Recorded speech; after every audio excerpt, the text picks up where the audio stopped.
Oke guys, kali ini kita akan mengomentari berita yang akan ngebahas tentang masalah konten kekerasan yang mengancam dunia pelajar. Nah, untuk mengetahui konteksnya, mari kita bersama simak beritanya. Kita mulai videonya.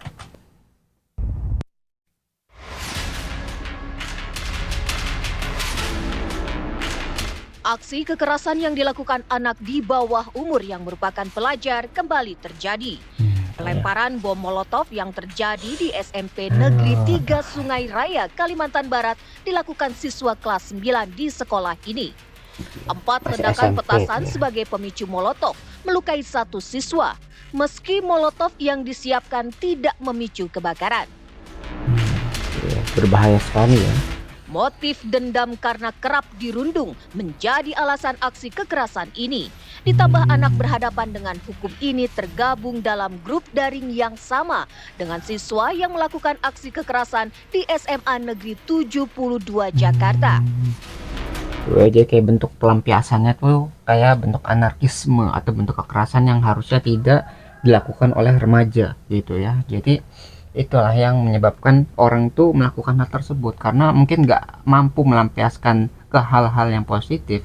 Jadi mereka melakukan hal-hal yang negatif untuk mengekspresikan atau melampiaskan kemarahan mereka.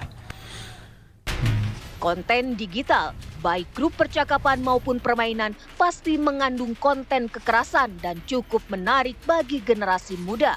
Bagaimanakah pengawasan yang harus dilakukan agar media digital sehat dan bermanfaat bagi generasi muda?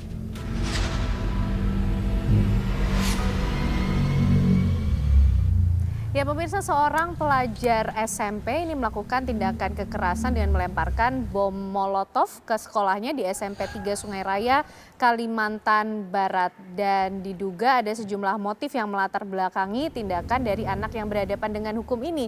Dan juga diketahui bahwa ia juga tergabung dalam grup daring True Crime Community. Apa kemudian kelompok tersebut dan bagaimana juga peran negara untuk ikut ambil bagian mencegah masuknya paham-paham kekerasan yang menyasar anak-anak muda ataupun anak di bawah umur. Malam hari ini kita akan membahasnya bersama dengan sejumlah narasumber tentunya yang akan bergabung di Apa Kabar Indonesia Malam. Sudah hadir bersama saya malam hari ini ada Mbak Hanifah Hasna, kriminolog dari Universitas Indonesia. Selamat malam Mbak Iva. Malam Mbak Ken. Terima kasih malam hari ini sudah hadir Mbak Iva. Kita tentunya sambil menunggu yang lain untuk bergabung, tapi Mbak Iva mungkin juga sudah mulai melakukan analisis atas peristiwa ini yang mungkin bisa diinformasikan atau perlu kita ketahui tentang TCC, True Crime Community ini seperti apa sih Mbak Iva? Oke, jadi sebetulnya generasi kita itu kan dipantau sekali gitu ya, entahlah siapa yang memantau, saya nggak bisa menyebutkan. Bahwa kalau dulu kita itu mau memberikan paham-paham tertentu atau ideologi-ideologi tertentu itu harus mencari remaja, mengumpulkan remaja itu secara nyata, fisiknya harus hadir. Kalau sekarang kan tidak perlu seperti itu, makanya ada kelompok-kelompok daring. Nah biasanya itu melalui games atau games ya yang terutama ya, karena anak-anak itu atau remaja itu ngumpulnya di situ. Sehingga para sindikat atau seseorang atau kelompok tertentu yang akan memberikan ideologi-ideologi menjadi lebih mudah. Dan siapa ya. Jadi emang efek negatif dari teknologi itu ada. Jadi teknologi itu dia bisa berdampak positif ataupun negatif tergantung siapa yang menggunakan. Kalau misalnya penjahat yang menggunakan itu bisa mempercepat tindak kejahatan ya, misalnya untuk mempengaruhi anak yang harusnya harus ketemu secara fisik, mempengaruhi secara langsung, itu bisa menggunakan media sosial untuk menyalurkan ideologi-ideologi yang berhubungan dengan kekerasan. Jadi mempengaruhi bisa lewat jarak jauh dan itu lebih efisien dan dampaknya bisa lebih luas. Jadi berbagai daerah tuh bisa kena ya. Misalnya nggak terbatas dalam satu daerah doang nih. Gitu, tapi bisa ke berbagai daerah karena jangkauan media sosial itu kan luas gitu, bisa tingkat dunia gitu ya. Bahkan se Indonesia pun bisa kena kalau misalnya mereka ingin menyebarkan ideologi mereka. Makanya itu berbahayanya di sana ketika ideologinya itu buruk, itu bisa mempengaruhi remaja karena ya remaja itu masih labil atau masih ingin menemukan jati diri mereka gitu, apalagi orang-orang yang khususnya tuh yang tidak diakui, yang terbuli, yang sering dikucilkan gitu ya. Jadi mereka tuh yang biasanya menjadi korban dari orang-orang yang ingin memanfaatkan mereka. Kelompok itu tentunya adalah semua anak siapapun bisa masuk ke dalam situ, tetapi yang bisa terinfluence dengan ideologi tertentu adalah anak-anak yang ada masalah gitu. Nah, masalah yang pertama adalah kedekatan dengan orang tua, gitu ya. Jadi anak-anak ini sebetulnya adalah anak-anak korban sistem. Sistem itu apa? Berarti ada mungkin pengasuhan yang salah gitu ya. Yang kedua, sekolah yang tidak bisa mendidik karakter. Yang ketiga adalah lingkungan yang membiasakan adanya kekerasan, termasuk di sisi ini. Nah, yang ketiga adalah ruang digital. Nah, kalau 4 ini berkumpul dan ini ternyata anak masuk ke dalam situ, ya lengkaplah sudah seorang anak bisa teracuni lah dengan paham-paham tertentu. Demikian. Jadi kayak namanya anak ya butuh namanya bimbingan gitu ya, karena masih banyak yang tidak diketahui oleh anak tersebut gitu, makanya butuh bimbingan dari orang yang lebih dewasa. Nah, kalau misalnya dari orang terdekatnya, misalnya keluarga yang nggak bisa membimbing mereka, gurunya juga nggak bisa, mungkin teman-teman yang nggak ada, ya akhirnya terdapat kekosongan. Nah, kekosongan ini yang mungkin bisa diisi atau dimanfaatkan oleh orang-orang yang ingin mengeksploitasi pemuda tersebut gitu ya. Jadi orang yang nggak punya siapa-siapa akhirnya dia bisa dipengaruhi lebih mudah dibandingkan dengan orang yang memiliki fondasi atau memiliki ikatan yang kuat dengan orang-orang yang di sekitar, misalnya keluarga bagus, dengan gurunya dia juga nggak ada masalah gitu, teman-temannya juga baik semua, itu biasanya akan lebih sulit untuk dipengaruhi dibandingkan dengan orang yang kosong, dia nggak punya siapa-siapa gitu untuk bergantung. Nah, itu.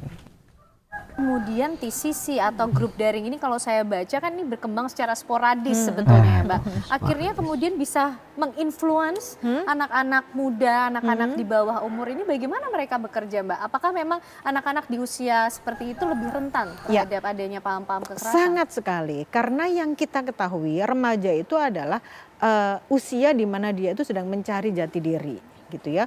Terus masyarakat juga merasa bahwa anak-anak remaja itu lagi susah dideketin, lagi pengen hidup sendiri. Padahal nggak semuanya seperti itu. Banyak kok anak remaja yang bisa ngobrol sama orang tua gitu ya.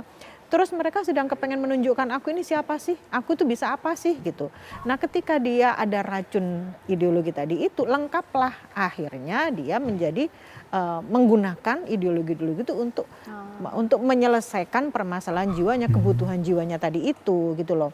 Nah, sebetulnya bukan ideologi yang utama, tetapi sebetulnya adalah kondisi anak-anak kita tuh seperti apa sampai mudah dimasukin ideologi-ideologi tertentu. Jadi bukan ideologi yang pertama, tapi kondisi anak itu seperti apa sehingga ideologi itu bisa masuk. Nah, ketika ideologi itu sudah masuk, terus dia ada moral judgment bahwa yang aku lakukan ini bukan sesuatu yang salah. Aku ini sedang berjuang, aku melakukan kebenaran, aku sedang membela sesuatu, lalu dia melakukan acting out, ya sudahlah akhirnya gitu ya. Ada jadi yang lebih penting tuh pertahanan dalam dirinya gitu. Kalau dalam dirinya itu udah bagus gitu ya, fondasinya udah kuat, itu akan lebih mudah menolak dan tidak mudah untuk dipengaruhi dibandingkan dengan orang yang tidak punya pertahanan sama sekali. Nah, kalau misal kosong gitu, itu akan lebih mudah diisi daripada orang yang berisi ya. Jadi gelas yang kosong itu lebih mudah diisi daripada gelas yang penuh gitu. Jadi perumpamannya seperti itu. Jadi orang-orang yang butuh pengakuan, orang-orang yang sering dibully, orang-orang yang jauh dari keluarga, guru ataupun teman-teman, itu adalah gelas yang kosong. Jadi karena gelasnya ini kosong, itu akan lebih mudah diisi oleh ideologi-ideologi yang mungkin kurang baik atau orang yang ingin memanfaatkan dengan mempengaruhi anak tersebut. Ya, dengan diisi sesuatu yang mereka percaya. Ya, akhirnya mereka melampiaskannya dalam bentuk kekerasan. Nah, ini yang harus diwaspadai gitu. Jadi anak-anak harus punya fondasi dulu yang kuat sebelum bisa berkontak dengan internet lah gitu, karena internet tuh banyak, ada yang positif ada yang negatif. Nah, bagaimana caranya memfilter, berarti kan kemampuan anak tersebut harus diajarkan. Jangan sampai anak tersebut tuh hanya mendapatkan yang negatif saja gitu ya, harus bisa menyaring yang negatifnya itu jangan sampai masuk gitu, yang positifnya saja ya, supaya dampak dari yang negatif dari teknologi itu bisa diminimalisir. Acting out, dan itu sudah diajarkan. Nah, kondisi-kondisi inilah yang membuat remaja yang sedang mencari jati diri, sedang kekurangan literasi emosi, ditambah dengan ideologi-ideologi tertentu menjadi pelaku kekerasan. Di mana dia merasa bahwa itu bukan perilaku jahat, tapi itu adalah sebuah perjuangan. Oke, nah tapi bicara soal kondisi anak supaya lebih komprehensif lagi, semakin lengkap pembahasannya, sudah hadir bersama kita ada Mbak Retno Listiarti, pemerhati anak dan juga pendidikan. Selamat malam Mbak. Selamat malam. Terima kasih malam hari ini sudah bergabung akhirnya bersama juga dengan Mbak Iva. Alhamdulillah di antara setelah menerjang macet ya berjam-jam. Terima kasih Mbak Retno. Mbak Retno mungkin juga menambahkan analisa atau mungkin kajian yang perlu kita bahas dan penting nampaknya ketika melihat apa yang terjadi di SMP 3 Sungai Raya. Tadi Mbak Iva juga sudah sempat menyinggung mengenai sistem, ideologi dan kondisi anak yang sebetulnya menjadi beberapa faktor yang bisa memicu peristiwa itu bisa terjadi. Iya, sebenarnya kan ini pertama bukan kasus yang pertama lah ya. Terus yang kedua kita baru saja kan sebenarnya kasus Jakarta. Betul, ya, SMA 72. Negeri 72.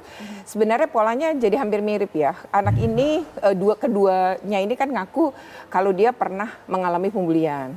Namun ketika melaporkan tidak ada tanggapan. Lalu si pembuli itu semakin keras melakukan gitu. Jadi terjadi peningkatan. Nah, ketika terjadi peningkatan, kemudian lingkungan tidak melindungi dia gitu, terus ngadu kemanapun sepertinya tidak ada jalan gitu. Maka di situ dia mulai membangun ini kan rasa seperti dendam ya. Nah, ini lama-lama dia akhirnya melihat bahwa kekerasan itu hal yang biasa untuk nyelesain masalah ya pakai kekerasan gitu. Nah, lalu di situ kayak kasus misalnya di SMA 72 misalnya, itu kan dia memang merasa kesepian karena kondisi keluarga ya. Terpisah dari ibu misalnya gitu ya. Kemudian ayah juga sibuk yang mungkin tidak intens ya untuk ngobrol gitu sebagaimana remaja yang tumbuh seperti itu gitu. Jadi di antara kesepiannya juga teman yang kemudian juga dia merasa tidak cocok gitu. Ini sebenarnya polanya hampir sama ya di dua tempat ini. Lalu dia jago bahasa Inggris dan masuk ke dalam sebuah situs internasional ya. Nah di situ kemudian situs yang dia masuki adalah yang merayakan kekerasan. Sampai kemudian dia punya idola di situ. Idola yang melakukan kekerasan. Ya, Jadi para pelaku kekerasan, itu yang kemudian dituliskan bahkan di tasnya. Betul, dan dia betul-betul memilih tanggal dan jam yang sama dengan idola dia. Kan jadi ada satu kekerasan di Eropa yang terjadi pada tanggal 7 November pada 12.10 waktu Indonesia bagian Barat yang menyesuaikan dengan waktu Eropa ketika itu peristiwa itu terjadi. Dan jadi kayak terinspirasi dari kejadian yang pernah terjadi di luar negeri ya. Jadi kejadian kayak mungkin kekerasan yang pernah terjadi dan dia ingin mereka ulang apa yang terjadi itu di masanya gitu ya, di kehidupan dirinya. Karena dia itu terinspirasi karena dia kan kosong nih. Nah, ketika kosong menemukan kejadian, wah ini kayak keren nih, suatu yang bisa diingat dan sebagainya, sehingga wah mungkin kalau saya melakukan hal yang sama, saya juga bisa terkenal juga atau bisa diakui juga gitu. Kayak mungkin begitu ya cara berpikirnya, sehingga gelas yang kosong tadi itu terisi dengan hal-hal yang negatif. Ya, jadi itu yang berbahaya ketika kita kosong itu akan lebih mudah diisi oleh hal-hal ya yang berbau dengan yang negatif. Kalau kita nggak mau menyaringnya dengan baik, akhirnya ya begini gitu ya. Jadi mereka melakukannya itu karena ingin diakui, ingin dilihat gitu, ingin membuktikan bahwa dirinya itu juga punya pendirian gitu ya, nggak cuma bisa dibully, nggak cuma sendirian gitu ya. Kan pakai senjata otomatis ya. Lalu yang bersangkutan tuh melakukan bunuh diri gitu. Kalau yang ini karena tidak ada perdagangan senjata dia mudah dapat, maka dia lakukan menggunakan bom yang dia rakit. Dan ternyata kita kan kemudian dalam penyelidikan terungkap siapa yang kemudian mengajari dia membeli bom gitu di market di marketplace, tapi yang black market, gimana kemudian tidak perlu identitas, tidak perlu KTP untuk membeli bahan-bahan peledak ini, karena bahan-bahan peledak itu kalau digabungkan baru bahaya, tapi kalau kita beli satu-satu orang nggak curiga gitu. Nah maka itu betul-betul dia lakukan dan kita akhirnya nggak bisa bilang ini anak IPA atau anak IPS karena dia anak IPS dan dia juga mampu gitu. Dan di situ dia melakukan upaya melakukan pembalas dendam itu dalam jangka waktu panjang karena membuat 10 bom molotovnya pun panjang. Anak ini kan juga nih, ya kan, dan bagaimana kemudian tidak terantisipasi juga oleh keluarga, gitu. Itu juga hal yang memang cukup mengejutkan dan kita kayak nggak percaya masa sih sendirian bikin gitu. Ternyata betul-betul sendirian dan memang dia betul-betul terpapar pada kekerasan. Jadi dia juga ingin tercatat gitu ya, ingin kelak jadi idola juga bagi mereka-mereka yang memang terpapar atau merayakan kekerasan sebagai bentuk emang rasa luka batin kali ya Bu, ya luka batin yang begitu parah gitu. Oke, tapi Mbak Retno mungkin sudah turun juga ke lokasi kah dan mungkin mendapatkan informasi apakah anak yang berhadapan dengan hukum ini di SMP 3 ini memang sudah pernah menyampaikan bahwa mungkin memiliki permasalahan ke guru BP atau bimbingan konseling kah dan seperti apa kelanjutannya. Nah, kita ingin tahu soal ini, faktanya seperti apa, tapi nanti ya Mbak Retno, Mbak Iva. Jadi memang harus diperhatikan ya namanya remaja. Kalau misalnya remaja itu nggak diperhatikan ya mereka akan mencari tempat lain untuk mereka tuh melampiaskan. Dan kalau misalnya tempat melampiaskannya itu ke hal-hal yang negatif, nah itu yang akan berbahaya. Kalau misalnya ke hal-hal yang positif itu nggak masalah, malah bagus gitu. Misalnya dia awalnya tuh bodoh gitu, jadi karena dia bodoh akhirnya dia rajin belajar untuk mengatasi kebodohannya. Nah itu kan akan bagus gitu. Jadi bukannya ke hal yang negatif kayak makin males, makin bolos, ikut tawuran dan sebagainya, tapi dia malah ke hal-hal yang negatif, hal-hal yang positif gitu. Misalnya kayak nonton sesuatu yang bermanfaat. Ya, jadi emang bergantung nih bagaimana si anak atau si pemuda ini itu tuh memilih jalan pelampiasannya gitu. Kalau misalnya mau hal yang negatif ya dia bisa gitu. Kalau positif juga bisa, tergantung bagaimana lingkungannya itu merespon. Kalau misalnya dari lingkungan yang positif nggak bisa merespon perasaan yang dia punya, maka dia akan beralih ke hal-hal yang negatif untuk melampiaskannya. Karena hal-hal yang negatif itu akan lebih mudah dilakukan dibandingkan dengan hal-hal yang positif. Ya bayangin kalau misalnya kalian belajar itu kan butuh usaha gitu ya, dibandingkan dengan bolos. Bolos itu tanpa usaha ya malah kita lebih nyantai, nggak perlu belajar gitu, nggak perlu susah payah gitu.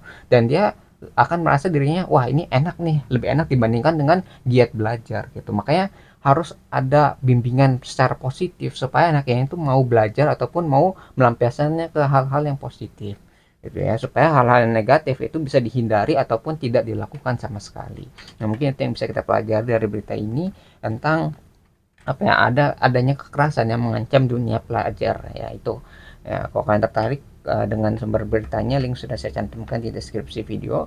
Mungkin sekian yang bisa saya sampaikan, semoga video bisa bermanfaat. Kurang lebih mohon maaf. Kita ketemu lagi di pembahasan selanjutnya, insya Allah.